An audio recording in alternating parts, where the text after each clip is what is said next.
पहला कुरिन्थियों अध्याय 1। पौलुस की ओर से, जो परमेश्वर की इच्छा से यीशु मसीह का प्रेरित होने के लिए बुलाया गया, और भाई सोस्थिनेस की ओर से, परमेश्वर की उस कलीसिया के नाम जो कुरिन्थुस में है, अर्थात उनके नाम जो मसीह यीशु में पवित्र किए गए और पवित्र होने के लिए बुलाए गए हैं, और उन सब के नाम भी जो हर जगह हमारे और अपने प्रभु यीशु मसीह के नाम से प्रार्थना करते हैं। हमारे पिता परमेश्वर और प्रभु यीशु मसीह की ओर से तुम्हें अनुग्रह और शान्ति मिलती रहे।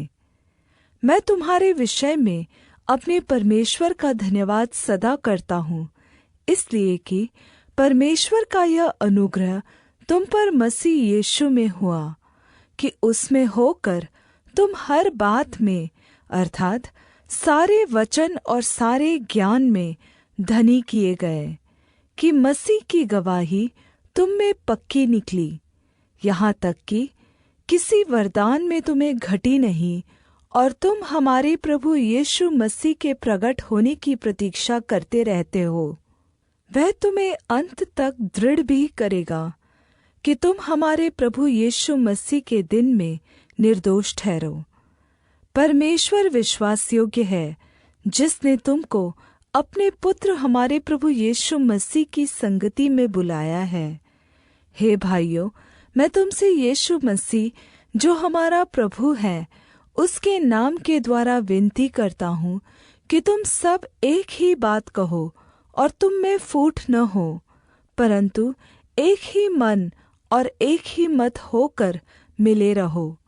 क्योंकि हे मेरे भाइयों, खलोए के घराने के लोगों ने मुझे तुम्हारे विषय में बताया है कि तुम में झगड़े हो रहे हैं। मेरा कहना यह है कि तुम में से कोई तो अपने आप को पौलुस का, कोई अपुल्लोस का, कोई कैफा का, कोई मसीह का कहता है। क्या मसीह बँट गया? क्या पौलुस तुम्हारे लिए क्रूस पर चढ़ाया गया, या तुम्हें पौलुस के नाम पर बपतिस्मा मिला?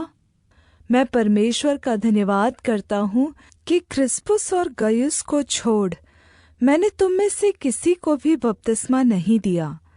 कहीं ऐसा न हो कि कोई कहे कि तुम्हें मेरे नाम पर बपतिस्मा मिला, और मैंने स्तिफनास के घराने को भी बपतिस्मा दिया। इनको छोड़ मैं नहीं जानता कि मैंने और किसी को बपतिस्मा दिया, क्योंकि मसीह ने मुझे बपतिस्मा देने को नहीं, वरन सुसमाचार सुनाने को भेजा है, और यह भी मनुष्यों के शब्दों के ज्ञान के अनुसार नहीं, ऐसा न हो कि मसीह का क्रूस व्यर्थ ठहरे।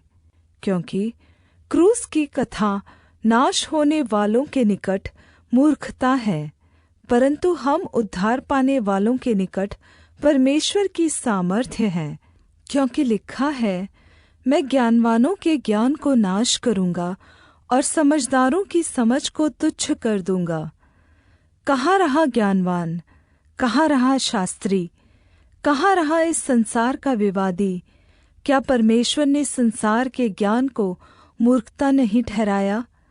क्योंकि जब परमेश्वर के ज्ञान के अनुसार संसार ने ज्ञान से परमेश्वर को न जाना, तो परमेश्वर को यह अच्छा लगा कि इस प्रचार की मूर्खता के द्वारा विश्वास करने वालों को उद्धार दे।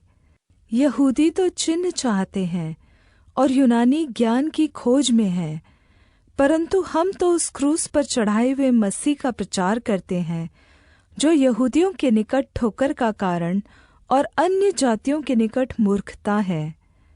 परंतु जो बुलाए हुए हैं, क्या यहूदी क्या यूनानी, उनके निकट मसीह परमेश्वर की सामर्थ्य और परमेश्वर का ज्ञान है। क्योंकि परमेश्वर की मूर्खता मनुष्यों के ज्ञान से ज्ञानवान है, और परमेश्वर की निर्बलता मनुष्यों के बल से बहुत बलवान है। हे भाइयों, अपने बुलाए जाने को तो सोचो कि न शरीर के अनुसार बहुत ज्ञानवान और न बहुत सामर्थी और न बहुत कुलीन बुलाए गए, परंतु परमेश्वर ने जगत के मूर्खों को चुन लिया है कि ज्ञानियों को लज्जित करे, और परमेश्वर ने जगत के निर्बलों को चुन लिया है कि बलवानों को लज्जित करे। और परमेश्वर ने जगत के नीचों और तुच्छों को, वरन जो है भी नहीं, उनको भी चुन लिया कि उन्हें जो है व्यर्थ ठहराए, ताकि कोई प्राणी परमेश्वर के सामने घमंड न करने पाए। परन्तु उसी की ओर से तुम मसीह यीशु में हो, जो परमेश्वर की ओर से हमारे लिए ज्ञान ठहरा, अर्थात् धार्मिकता और पवित्रता और छुटकारा, ताकि जैसा लिखा है वैसा ही हो, जो घमंड करे वह प्रभु में घमंड करे।